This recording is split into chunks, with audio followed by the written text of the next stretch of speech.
The next morning, the engines were talking in the sheds. Thomas didn't stay here last night.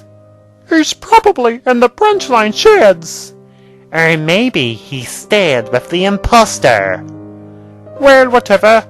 It's Christmas Eve, which means the Fat Controller will return. Just then, to everyone's delight, the Fat Controller arrived.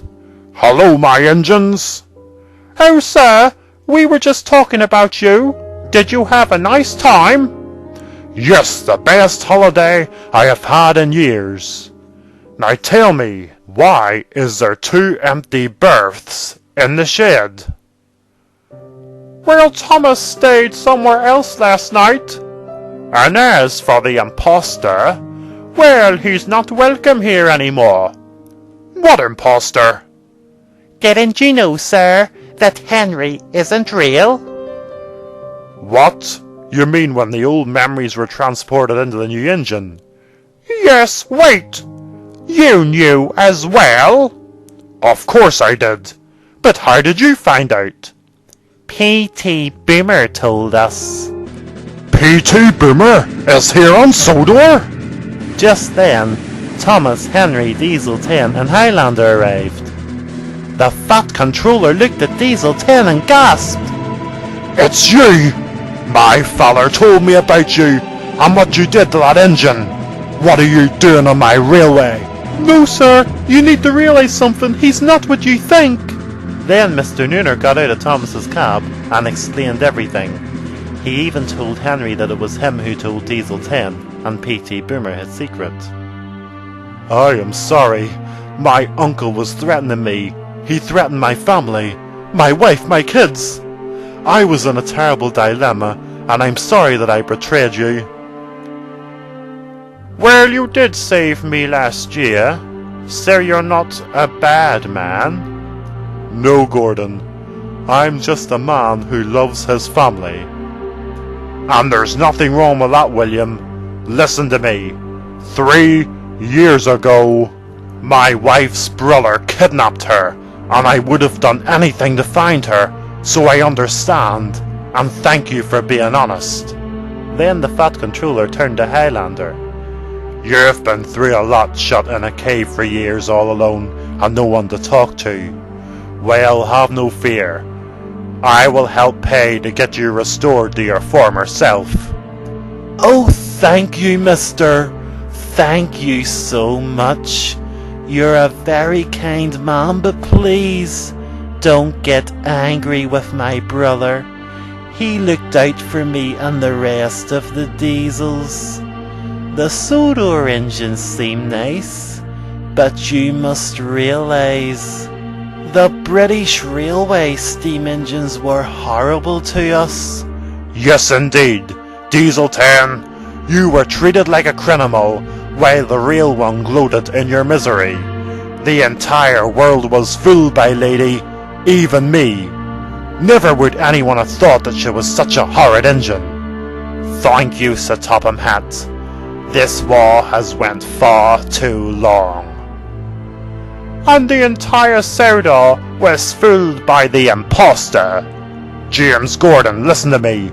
Do you know why Henry didn't tell you? No. Why? Because my grandfather told him not to.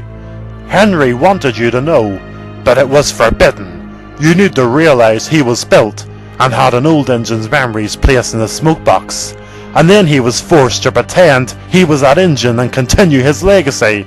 So please don't turn your backs on an engine who has been your friend for the last 80 years.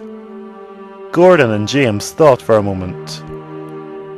Henry, we were in shock at the reveal, and it must have been a huge burden to hold.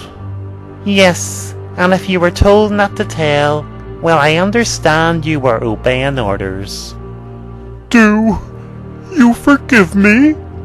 Yes, Henry, and you're more than welcome to stay in these sheds. Thank you. Your forgiveness is the greatest Christmas present I could ever wish for. Stepney nervously looked over at Diesel 10 as the Fat Controller spoke to him. Stephanie, Barney, Tonight there will be a huge Christmas party at Tidmouth Station. So Stephanie, before you attend, you must collect mine engine from the museum and bring him to the wharf. And Barney, this afternoon you can pull a Christmas special train around the island. The two engines were pleased. One more thing. A very special guest will be bringing the station staff from Branchline tonight. I want this to be the best Christmas Sodor has ever had. Later that morning, Diesel 10 brought a passenger train to Crovan's Gate. The Diesel 10, listen. I heard about the lost engine in your bladder. Listen, Duncan. I'm sorry for everything I put you through. You were going through a lot. And it must have been tough for being blamed in the wrong for all them years. As for Rusty Duncan, I was never gonna brainwash him. I was just teasing you, but I realize now that it wasn't funny or a nice thing to do. It is, but Diesel 10, if you wouldn't have teased me, you would never have found out what the lost engine was. Ho-ho! Very good point, Duncan. For the whole afternoon, Barney pulled his Christmas special all around Sodor, and he enjoyed himself mostly.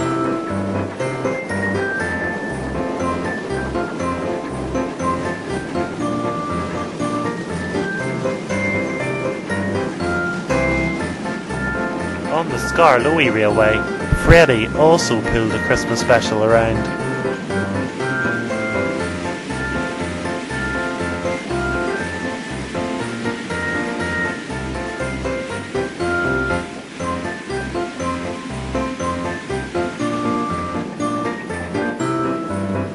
Diesel 10 was shunting at Arlesburg West, and on the other line he saw Frank arguing with the small controller. It's not fair. Mike, Rex, Bert and Jack are resting in the sheds. Why do I have to shunt these trucks on Christmas Eve? I'm sorry, Frank, but only one engine needed to do the job, and you're easier to start since you're a diesel. Excuse me? I thought Rusty was small, but you're even smaller. Never seen an engine like you before. I'm Frank, and I'm a miniature engine. We're used for mines and tourists. We're very popular because of our size. So, Frank, for such a little engine you seem very flustered. What's the problem? It's Christmas Eve, and the other engines are in the sheds, but I'm the one having to do all the work. Well, Frank, on the standard gauge line, every engine is working today. So if you want my advice, you should be proud that you were asked. I was only asked because I'm easier to start. Well, that should make you even prouder. Okay, I guess you're right. Sorry, small controller. Thank you for helping him understand. I'm Mr. Fergus Duncan, but everyone calls me the small controller, and I run the Alsdale Railway. Well, nice to meet you. I'm Diesel 10. Later that afternoon, Duck and Stepney were talking at Walesworth. I remember that Lord of the Diesels, Duck. He terrifies me. He's currently on my Branchline shunting, and he seems to have turned over a new leaf since he found his brother. I know he was wrong by that engine, but I still don't trust him. How do we know this isn't all an act?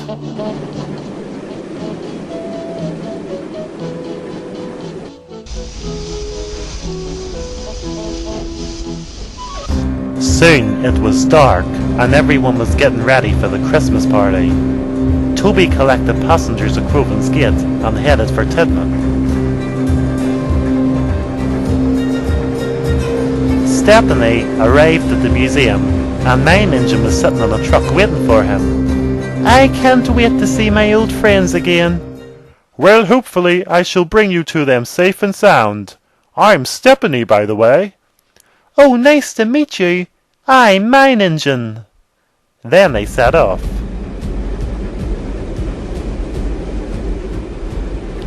The special guest had arrived from Barrow-in-Furness, and it was Sandy Claus, and he happily puffed down the lane.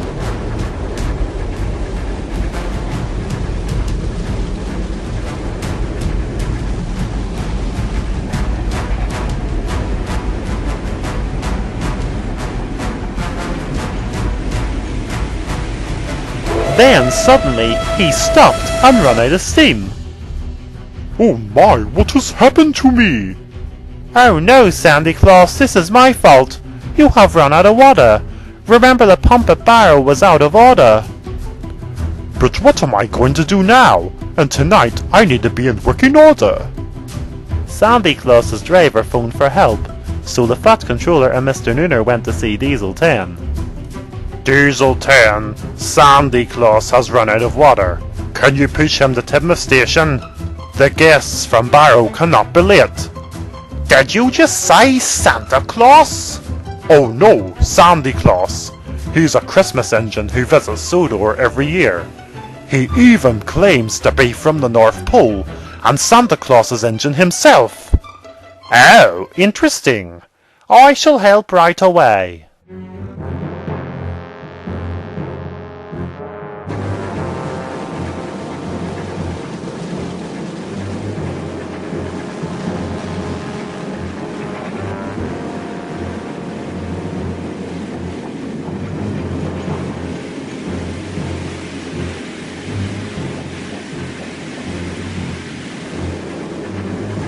Stepney was puffing down the lane the main engine when he saw the signal red, and he had to stop.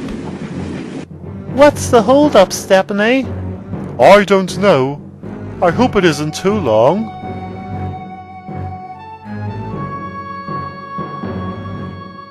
Diesel's 10 stopped behind Sandy Claus's brake van. Oh my, who are you? I'm Diesel 10, and I'm here to help you. Oh, thank you. I don't want my passengers to be late. Well, we must hurry. The Christmas party awaits.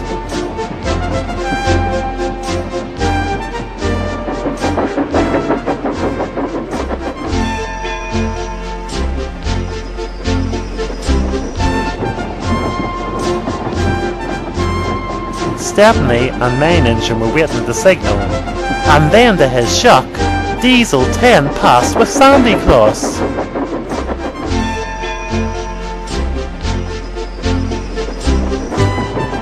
Did I just see things? Or was that Diesel 10 helping him? It appears so. Maybe he has changed after all. The old Diesel 10 would never help a steam engine. Then the signal went green, and they continued. The Mallard and Duchess of Hamilton were sitting by themselves in the yards. Disgraceful, being brought here to get abuse from Diesel 10, and then left here alone in these cold and miserable yards. They can't just leave us here. It is Christmas after all. Hello, sister. Spencer? Hello, I'm Emily. Well, it's Christmas Eve, and I can't just leave my sister here with our rival Coronation Engine while we're all at a Christmas party. Christmas party? Sounds lovely. Well, we must get going before the party starts. Then Emily and Spencer shunted the two engines out of the yards.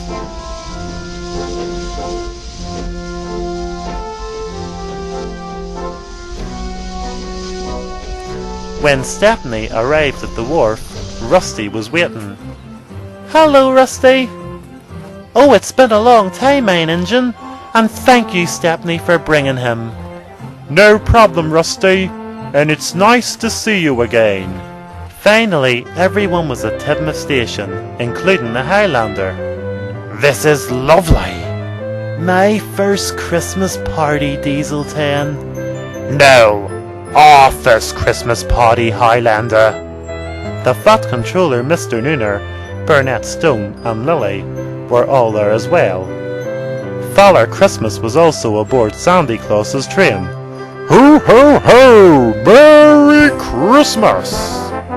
I know you're not the real one. Of course I'm not. But the children don't know that. Then Diesel 10 had an announcement to make. Engines of Sodor, on this Christmas Eve I have something very important to say to all of you. When I was built, I was born into a war between steam and diesel. Us diesel engines were new, and were scared. We were brought into this huge new world, where we were resented by steam engines. They were horrible to us, and very nasty.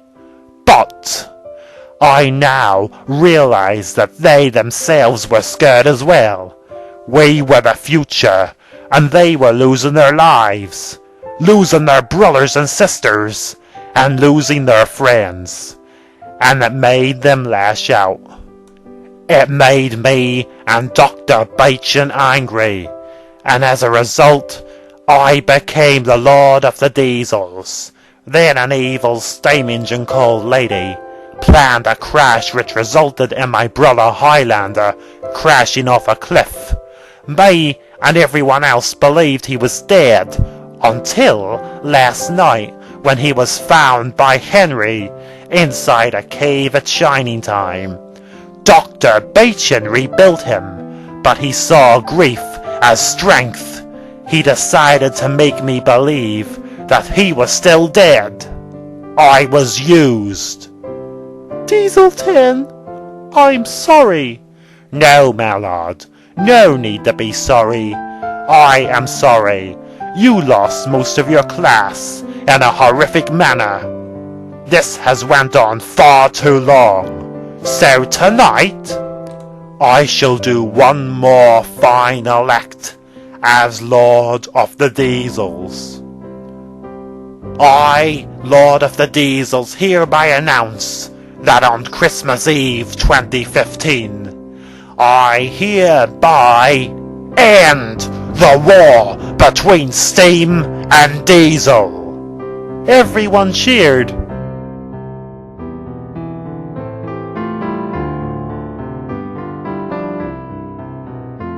We are all one now, so we must treat each other equally. Everyone on Sodor celebrated and enjoyed the Christmas party.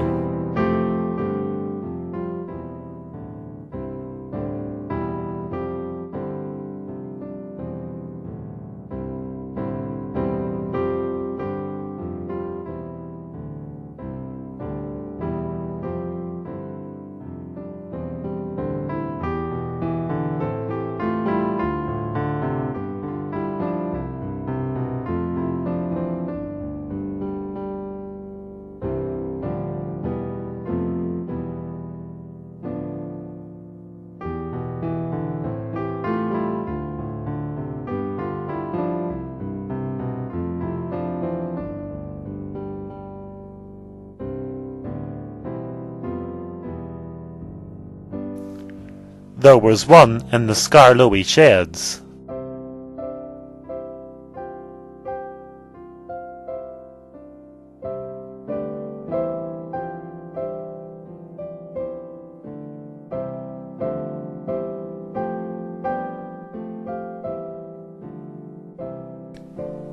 And Coldy fell.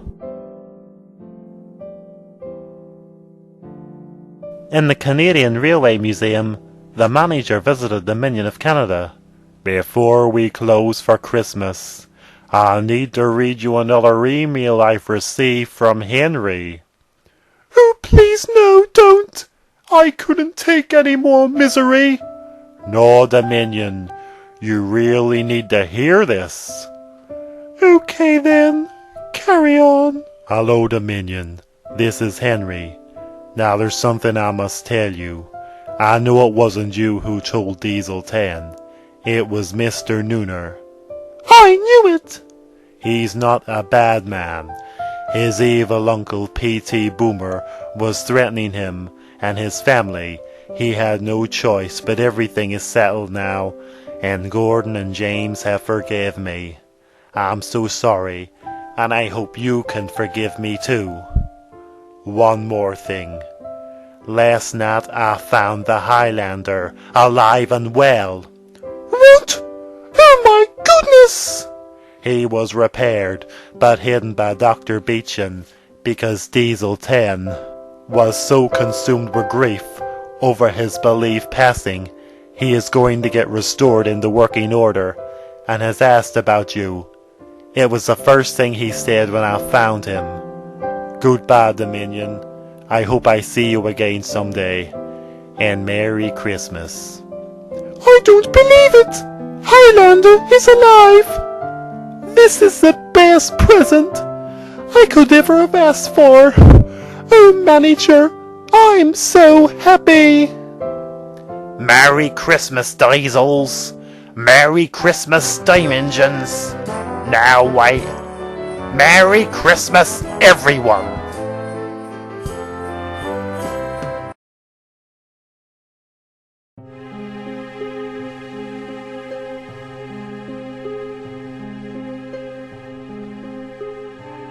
Daddy, why have you brought us here? I want to play with my toys. Oh, and you will, my son. But first I need to show you. This is our future. That's an old station. Not any old station. This is Shining Time Station. And with the help of Burnett Stone, I'm going to restore it. And Shining Time shall shine over England once again. Oh my! This is a fantastic Christmas present. William, Shining Time will need a Mr. Conductor. What? Me? Of course, we can't have Shining Time without Mr. Conductor. Well, okay. Mr. Conductor I shall be. Now it also needs a manager. Stacy, my love, would you like to do it? Oh, William, me in charge of Shining Time? I would love it. Hello, Shining Time Station, Manager Stacy Jones speaking. You shall make a fantastic manager. Now, we need 2 engines to take turns to run the Branchline. Diesel 10, Highlander, the job is yours. Shining Time. This is where I lost you. But also where you found me again. Of course, Highlander. Shining Time is special to both of us. So I would be more than happy if we both ran the Branchline. That's settled then. After a few months, everything shall be ready. I will make arrangements tomorrow. Shining Time Station, where it all begins again.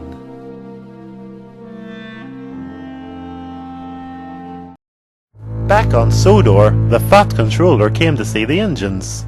It's Christmas Day, sir. I didn't expect to see you here.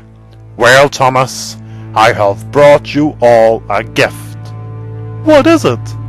Take a look. Oh my! It's me at the windmill. Remember all them years ago? An artist came to Sodor and painted you at the windmill. Oh yes, but what is the painting doing here? Well, the painting is going to be placed on the wall inside the sheds. Oh my! Thank you, sir. And Merry Christmas. Thomas and the windmill, where it all started.